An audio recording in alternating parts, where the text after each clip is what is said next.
Okay, you have definitely seen this online, right?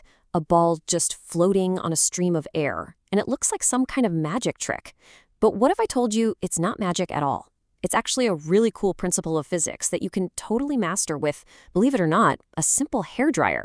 So today, we are going to break down exactly how you can defy gravity right in your own home.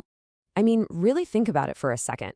It just doesn't seem to make any sense. You've got a solid object just hanging out in midair, held up by nothing but, well, air. We all know gravity is a thing. It's always pulling things down, so how is this even possible? What kind of invisible force is at play here?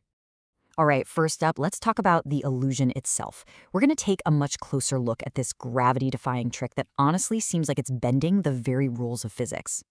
So look, it's one thing for the ball to just hover there, right? But the part that really messes with your brain is how stable it is. Watch this. Even when you start to tilt the hairdryer, the ball just follows the curve of the air, like it's locked in place by some invisible force. It just refuses to drop. It's so cool. You know, the absolute best way to understand this magic is to just recreate it yourself. And the great thing is, you probably have everything you need to try this at home, like right now.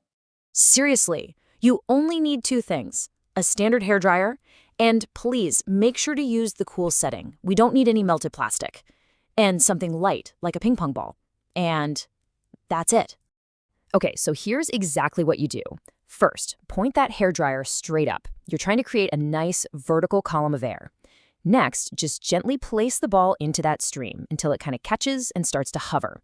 And now for the amazing part. Slowly start to tilt the hairdryer. See that? The ball stays perfectly locked in the center of the airflow. Wild, right? So, you've seen the illusion, and now you know how to do it yourself. But we need to get to the most important part, the science. Let's pull back the curtain and really see how this incredible effect actually works. Okay. We get that the upward force from the air is fighting against gravity. That part makes sense. But that doesn't explain the stability, does it? Why doesn't the ball just get knocked out of the airstream and fall to the side? So yeah, why does it actually float? Well, the answer lies in this absolutely beautiful concept from physics known as the Bernoulli principle. And in really simple terms, all it says is that fast-moving fluids, and yep, air totally counts as a fluid, have lower pressure than slow-moving fluids. And this isn't just some little party trick. It's the exact same core principle that allows a massive airplane to lift right off the ground. So here's how it all works in our little experiment. The air shooting out of the hairdryer is moving super fast, right? So that creates a column of low-pressure air. Meanwhile, all the still air surrounding that column, just the air in the room, is at a much higher pressure. You've got two different zones. And this is the crucial point. This is the whole secret. Whenever that ping pong ball starts to drift out of that fast-moving, low-pressure stream, it enters the area of higher pressure. And that high-pressure air immediately pushes it right back into the center of the low-pressure column. It's like it's trapped inside an invisible, self-correcting funnel of air that keeps it perfectly in place.